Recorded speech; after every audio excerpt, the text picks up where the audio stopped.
भगवान की जय। श्री मौनी बाबा भगवान की जय। आज भगवान का नृसिंह अवतार, भगवान का वामन अवतार, भगवान का परशुराम अवतार के बारे में कथा बताई जाएगी। बार सम्राट पुष्यमित्र ने अश्वमेध यज्ञ किया। दूर दूर से लोग आए। यज्ञ समापन की दूसरी रात सम्राट ने अतिथियों के मनोरंजन के लिए नृत्य समारोह का आयोजन किया। यज्ञ कराने वाले महर्षि पतंजलि भी उसमें शामिल थे। वे यह देखकर उनके एक शिष्य चायत्र को आश्चर्य हुआ। उस समय तो उसने अपनी जिज्ञासा दबा ली, पर कुछ दिनों बाद उसने आश्रम में कहा, गुरुवर, आपका उस नृत्योत्सव में शामिल होना मुझे अच्छा नहीं लगा। नृत्य और संगीत तो हमें अपने लक्ष्य से भटकाते हैं। हमें तो रस रंग से दूर रहना चाहिए। ऋषि पतंजलि मुस्कुराते हुए बोले, वत्स, आत्मा का स्वरूप ही रसमय है। उसे रस में आनंद भी मिलता है और तृप्ति भी। यह रस विकृत न हो, शुद्ध रूप में बना रहे, इसी का नाम संयम है। पर विकार की आशंका मात्र से रस का परित्याग करना उचित नहीं है। क्या पशुओं द्वारा खेत चर लिए जाने की आशंका से किसान खेती करना छोड़ देते हैं? यह तो संयम नहीं, पलायन होगा। इसलिए जीवन की रसमय बनाओ, मगर उसकी विकृति के प्रति सतर्क रहो। यही संयम है और यही योग है। सद्गुरुदेव भगवान की जय। मौनी बाबा मन की बात जान लिया करते थे। एक दफे सब उनके साथ जन्मभूमि कोडरिया से लौट रहे थे। प्रमोद गाड़ी चला रहे थे और मौनी बाबा आगे विराजमान थे। पदम सिंह, महेश और राजू पीछे बैठे थे। अचानक राजू के मन में विचार आया कि शायद बाबा उन लोगों को ज़्यादा मानते होंगे जो उन्हें कहीं आने जाने के लिए गाड़ी वगैरह उपलब्ध कराते हैं। मौनी बाबा एकदम बोल उठे, अरे राजू, क्या सोची? राजू बोले, गुरुजी कुछ ना। मौनी बाबा बड़ी कोमल सी मीठी वाणी में बोले, अरे हम तो गरीबों के बाबा हैं राजू, तू क्या सोची? उनके प्रेमपूर्ण शब्द सुन कर के रोंगटे खड़े हो गए और ये प्रेम से विह्वल हो गए। अपने जीवन काल के अंतिम कुछ वर्ष में जब मौनी बाबा घुघरावली में रमा पंडित जी के यहाँ रहते थे, तो वे लोगों से कम ही मिला करते थे। उनके अतरंग भक्त भी उनके रुख का इंतजार किया करते थे। वह बिना आज्ञा सीधे पास पहुंचने से डरते थे। एक दिन राजू और महेश गुरु जी का दर्शन करने गुरुवार को पहुंचे। मौनी बाबा ऊपर के कमरे में थे। दोनों सीधे ऊपर न चढ़े और रामा पंडित जी के कमरे में नीचे ही रुक गए। बिना उनकी आज्ञा ऊपर चढ़ने की इनकी हिम्मत नहीं हो रही थी। तभी ग्राम चित्सौन के पंडित वासुदेव जी और दरोगा जी आए और सीधे ऊपर जाने लगे। इन लोगों ने उनको देखा तो पर कुछ बोले नहीं। इन्हें ही पहले जाने दो, यदि मौनी बाबा इन्हें बैठा लेते हैं तो हम भी चलेंगे। उन्हें देखते ही मौनी बाबा भगाने लगे, चला हो, गृहस्थ का घर है, जब देखा चले आते हैं, चला भागा। वे लोग प्रणाम करके वापस हो लिए। इधर राजू और महेश भी एक दूसरे को देखने लगे। नेत्रों से मौन भाव प्रकट हुआ। चुपचाप फूट लेने में ही भलाई है। तब तक मौनी बाबा ने आवाज़ लगाई, अरे राजू। ये बाहर निकले और डरते डरते बोले, हाँ जी। मौनी बाबा बोले, दर्शन करके चली, भर्ती हो। पूरे दिन धान लगाई, फिर दर्शन करने भागी। न खुद आराम करे न दूसरे को करने दे। महेश और ये उनके दर्शन करके वापस हो लिए। इन्होंने सोचा था कि हम तो छुप छुप कर बैठे हैं, पर क्या पता था कि बाबा तो उन्हें देख ही रहे हैं कि कौन कहाँ छिपा है और कौन क्या कर रहा है और क्या सोच रहा है। सद्गुरुदेव भगवान की जय। जब बारह भगवान ने हिरण्याक्ष का वध कर डाला, तब उनकी माता अदिति, उसकी पत्नी भानुमति, उसका भाई हिरण्यकश्यप और समस्त परिवार बड़ा दुखी थे। दैत्येंद्र हिरण्यकश्यप ने सबको समझा बुझा कर शांत किया, परंतु स्वयं शांत नहीं हुआ। हृदय में प्रतिशोध की ज्वाला धधकने लगी। फिर तो उसने निश्चय किया कि तपस्या करके ऐसी शक्ति प्राप्त की जाए कि त्रिलोक का राज्य निष्कंटक हो जाए और हम अमर हो जाएं। निश्चय कर लेने पर हिरण्यकश्यप ने मंदराचल की घाटी में जाकर ऐसा घोर तप किया कि जिससे देवलोक भी तप्त हो गए। देवताओं के प्रार्थना पर ब्रह्मा जी ने जाकर उससे अमरत्व छोड़कर अन्य कोई भी मनचाहा वर मांगने को कहा। उसने कहा कि मैं चाहता हूँ कि आपके बनाए हुए किसी प्राणी से मेरी मृत्यु न हो।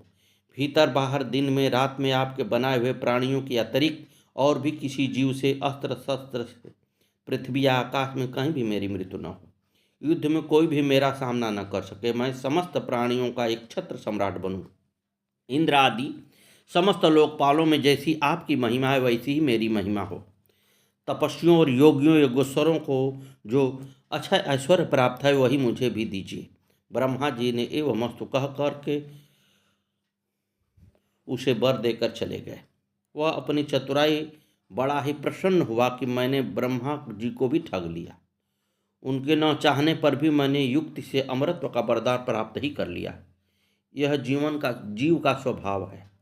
वह अपनी चतुराई से, चतुरानन की कौन कहे, भगवान को भी धोखा देने का प्रयत्न करता है।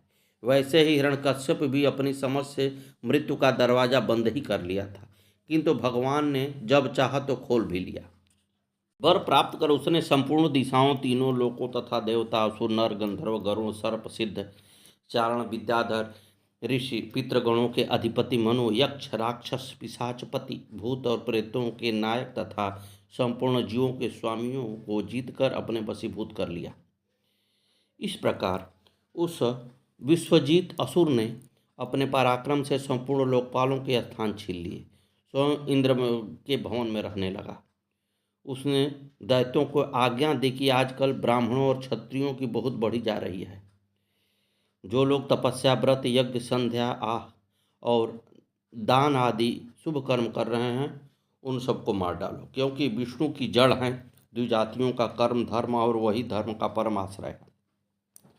दैत्यों ने जाकर वैसा ही किया, परंतु जहाँ त्रिलोक में इस प्रकार धर्म का नाश किया जा रहा था, वहीं हिरण्यकश्यप के पुत्र में प्रहलाद जी जन्म से ही भगवत भक्त थे।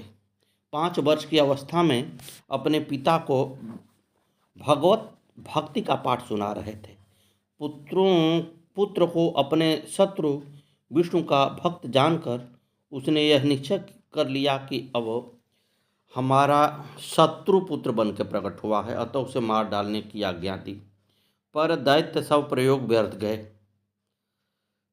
तब हिरण्यकश्यप को बड़ी चिंता हुई। उसने उन्हें बड़े बड़े मत वाले हाथियों से कुचलवाया, विषधर सर्पों से डसवाया, कृत्या राक्षसी उत्पन्न कराई कि प्रहलाद को खा ले, पहाड़ों से नीचे गिरवाया, संभासुर से अनेकों प्रकार की माया का प्रयोग कराया, विष दिलवाया, दहकती आग में प्रवेश कराया, समुद्र में डुबाया इत्यादि अनेक उपाय कर मार डालने के लिए किया, पर उनका बाल बाका भी नहीं हुआ। गुरुपुत्रों की सलाह से वे वरुण पास से बांध कर रखे जाने लगे कि कहीं भाग न जाए, और गुरुपुत्र इन्हें अर्थ, धर्म और काम की शिक्षा देने लगे। छुट्टी के समय प्रहलाद जी ने समवयस्क असुर बालकों को भगवत भक्ति का स्वरूप बताना शुरू किया, जिससे सुनकर सब सहपाठी असुर बालक भगवान निष्ठ हो गए। यह देखकर पुरोहित ने जाकर सब हाल हिरण्यकश्यप से कहा। सुनते ही उसका शरीर क्रोध से भर थरथराने लगा और उसने प्रहलाद जी को अपने हाथ से मार डालने का निश्चय किया। उन्हें बुलाकर बहुत डांटा झिटका और पूछा कि तू किसके बल पर मेरी आज्ञा के विरुद्ध काम कर रहा। प्रहलाद जी ने उसे सर्वात्मा सर्वशक्तिमान भगवान के स्वरूप का उपदेश दिया। वह क्रोध से भरकर बोला, देखूं वह तेरा जगदीश्वर कहाँ है? अच्छा, क्या कहा? वह सर्वत्र है तो इस खंभे में क्यों नहीं दिखता? अच्छा, तुझे इस खंभे में ही दिखता है? मैं अभी तेरा सिर अलग करता हूँ, देखता हूँ तेरा वह हरि तेरे लिए क्या करता है। वे मेरे सामने आए तो सही इत्यादि कहते कहते जब वह क्रोध को संभाल न सका, तब सिंहासन पर से खड्ग लिए कूद पड़ा और प्रहलाद जी के यह कहते ही कि हाँ वह खम्भे में ही हैं, उसने बड़े जोर से खम्भे पर घूसा मारा। उसी समय खम्भे से बड़ा भारी शब्द हुआ। घूसा मारकर वह प्रहलाद जी को मारने के लिए झपटा था, परंतु उस अपूर्व घोर शब्द को सुनकर वह घबरा कर देखने लगा कि शब्द करने वाला कौन। इतने में उसने खम्भे से निकलते हुए एक अद्भुत प्राणी को देखा। यह सोचने लगा, ओहो, यह न तो मनुष्य है न सिंह है, फिर यह नृसिंह रूप में कौन अलौकिक जीव है? वह इस उधेड़ बूंद में लगा ही हुआ था कि उसके बिल्कुल सामने नृसिंह भगवान आकर खड़े हो गए। भगवान उससे बड़ी देर तक खिलवाड़ करते रहे। अंत में संध्या समय उन्होंने बड़े उच्च स्वर से प्रचंड अट्टहास किया, जिससे उसकी आंखें बंद हो गई। उसी समय झपट कर भगवान ने उसे पकड़कर राज्यसभा द्वार की द्योड़ी पर ले जाकर अपनी जांघ पर गिराकर अपने नखों से उसके पेट को चीरकर उसे मार डाला। सद्गुरुदेव भगवान की जय।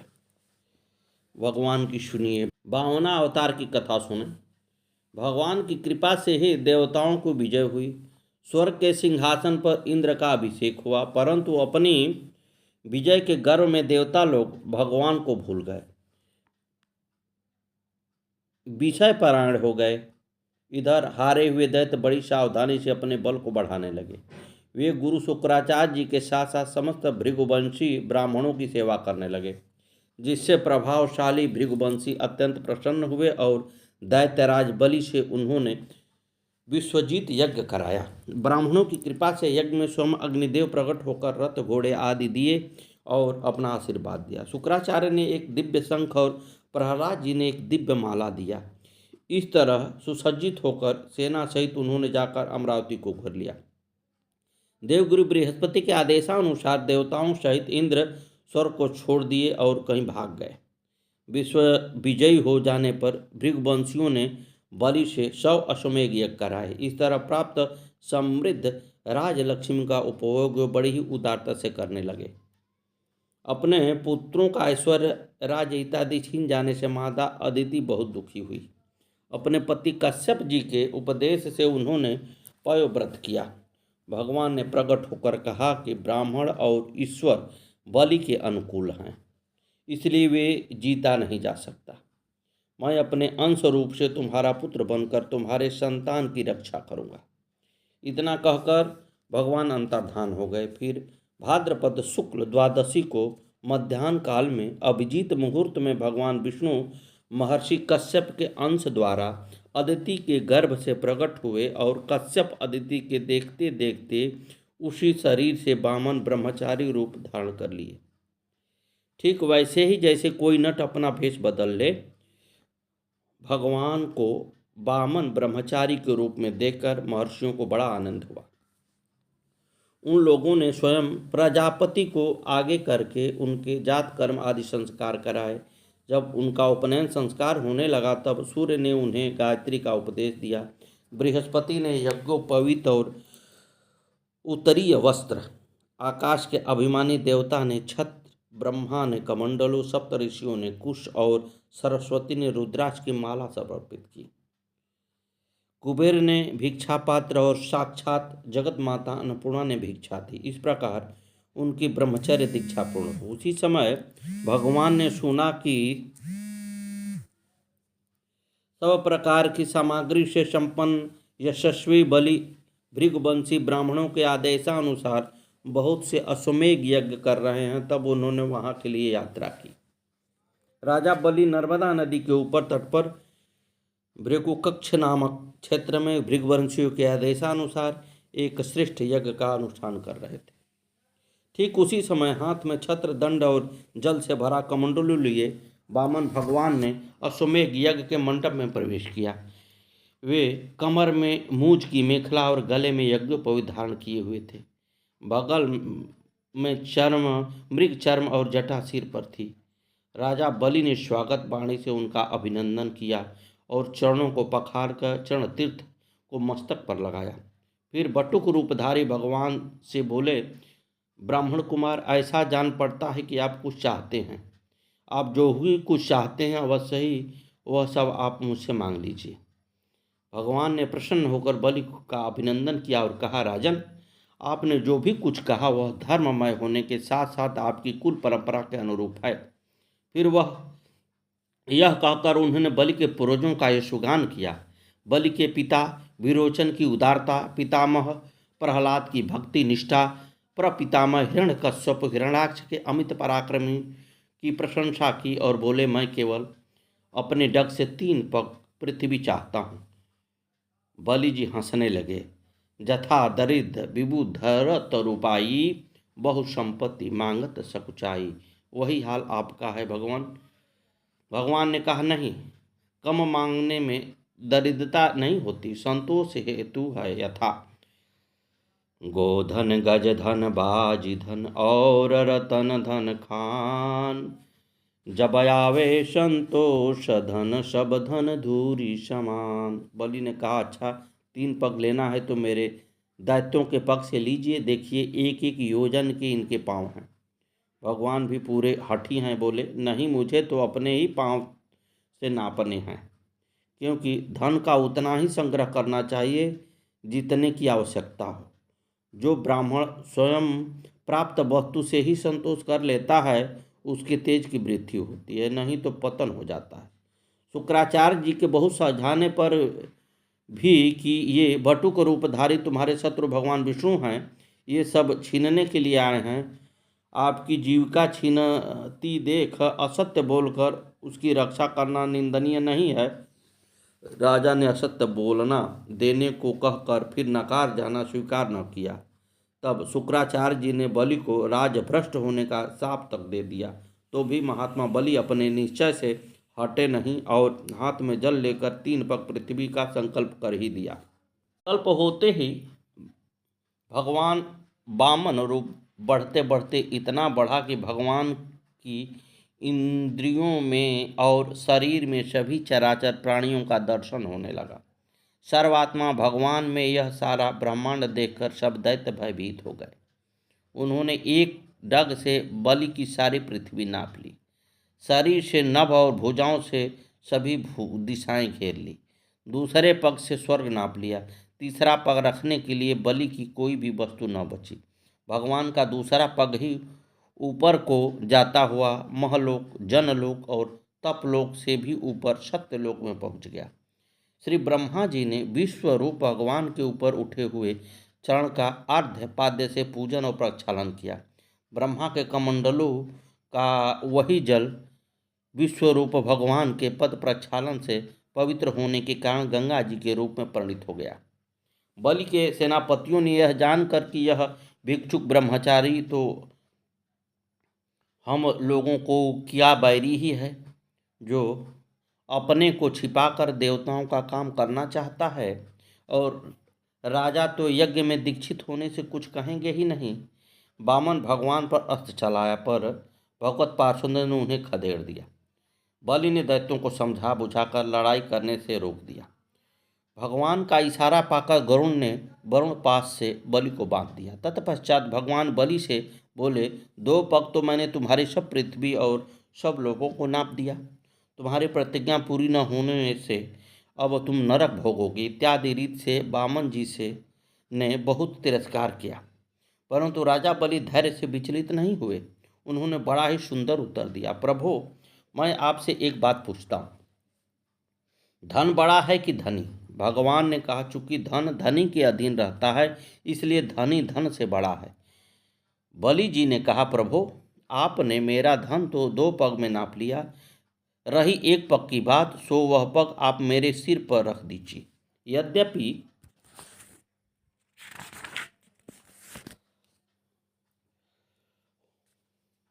हूँ तो मैं 2 पग से भी अधिक, परंतु एक ही पग में मैं आपके चरणों में आत्मसमर्पण करता हूँ। भगवान बहुत प्रसन्न होकर ब्रह्मा जी से बोले, मैं जिस पर बहुत प्रसन्न होता हूँ उसका धन छीन लिया करता हूँ। मैंने इसका धन छीन लिया, राजपद से अलग कर दिया, तरह तरह से आक्षेप किए, शत्रुओं ने इसे बांध लिया, भाई बंधु छोड़कर चले गए, इतनी यातना इसे भोगनी पड़ी। यहाँ तक कि इसके गुरुदेव ने भी इसे शाप दे दिया, परंतु इस दृढ़ व्रती ने प्रतिज्ञा नहीं छोड़ी। मैंने इससे छल भरी बातें की, मन में छल रखकर धर्मोपदेश किया, परंतु इस सत्यवादी ने अपना धर्म नहीं छोड़ा। फिर राजा बलि को सुतल लोक में रहने की आज्ञा दी और अपूर्व वर दिया। राजा बलि के आप द्वारपाल बन गए। इस तरह भगवान वामन ने बलि से स्वर्ग का राज्य लेकर इंद्र को देकर अदिति की कामना पूर्ण की और स्वयं उपेंद्र बनकर सारे जगत में शासन करने लगे। अब श्री परशुराम जी की कथा सुने। वाल्मीकि रामायण के अनुसार साक्षात ब्रह्मा जी के पुत्र राजा कुश के 4 पुत्रों में कुशनाभ दूसरे पुत्र थे। राजा कुशनाभ से पुत्र प्राप्ति के लिए पुत्रष्टि यज्ञ किया। उसके फलस्वरूप गाधी नामक एक परम धर्मात्मा पुत्र हुआ। राजा गाधी की एक सत्यवती नाम की कन्या थी जो महर्षि ऋचिक को ब्याह दी गई।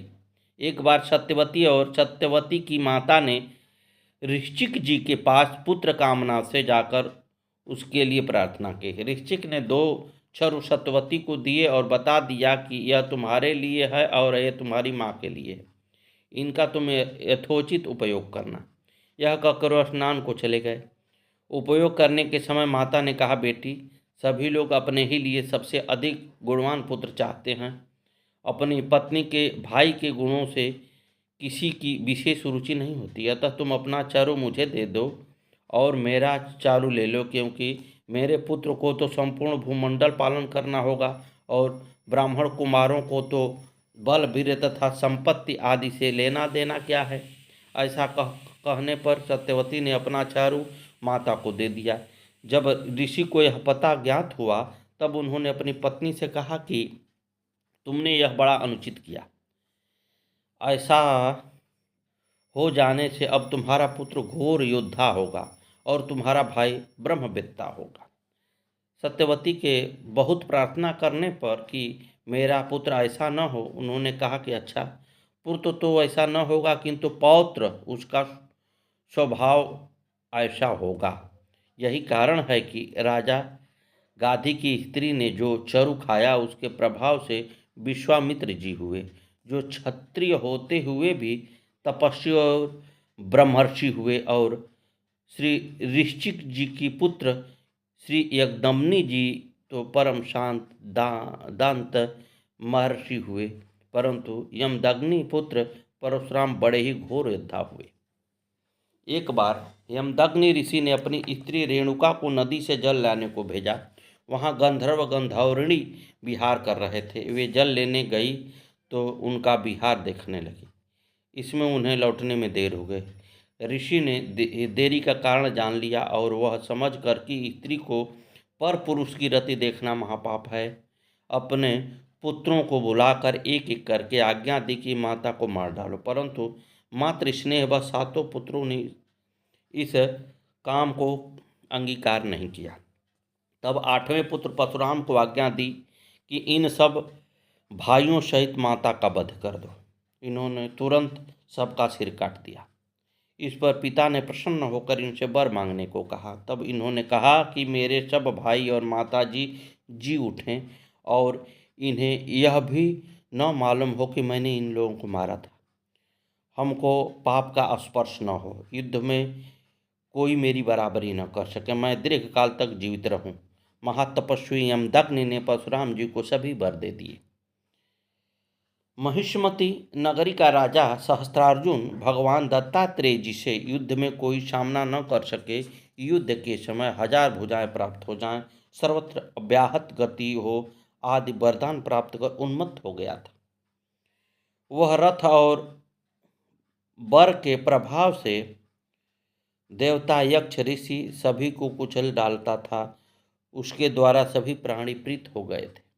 एक बार उसने केवल धनुष और बाण की सहायता से अपने बल के घमंड में आकर समुद्र को आच्छादित कर दिया। तब समुद्र ने प्रकट होकर उसके आगे नतमस्तक हो गए, हाथ जोड़कर कहा, वीरवर बोलो, मैं तुम्हारी किस आज्ञा का पालन करूं। उसने कहा, यदि कहीं मेरे समान धनुर्धर वीर मौजूद हो जो युद्ध में मेरा मुकाबला कर सके तो उसका पता बताओ, फिर मैं तुझे छोड़कर चला जाऊंगा। तब समुद्र ने कहा, महर्षि यमदग्नि के पुत्र परशुराम युद्ध में तुम्हारा अच्छा सत्कार कर सकते हैं, तुम वहीं जाओ। यह सुनकर राजा ने वहीं जाने का निश्चय किया। अपनी अक्षौणी सेना सहित राजा सहस्त्रार्जुन श्री यमदग्नि ऋषि के आश्रम पहुंच गए। सद्गुरुदेव भगवान की जय। ऋषि ने इनका यथोचित आतिथ्य सत्कार किया, जिससे वह चकित होकर कि वनवासी के पास ऐसा ऐश्वर्य कहाँ से आया। यह मालूम होने पर कि यह सब कामधेनु की महिमा है, उसने मुनि से गौ मांगी। न देने पर जबरदस्ती उसे छीन लिया और मुनि के प्राण भी ले लिए। उस समय परशुराम जी घर पर नहीं थे। घर पर आने पर उन्होंने माता को विलाप करते हुए पाया, कारण जाने पर उन्होंने पृथ्वी को निःक्षत्रिय करने का संकल्प किया। कहते हैं कि विलाप में माता ने 21 बार छाती पीटी थी, तब उन्होंने 21 बार पृथ्वी को क्षत्रिय विहीन कर दिया। 21वीं बार क्षत्रियों का नाश करके परशुराम जी ने अश्वमेध यज्ञ किया और उसमें सारी पृथ्वी कश्यप जी को दान कर दी। पृथ्वी क्षत्रियों से सर्वथा रहित न हो जाए, इस अभिप्राय से कश्यप जी ने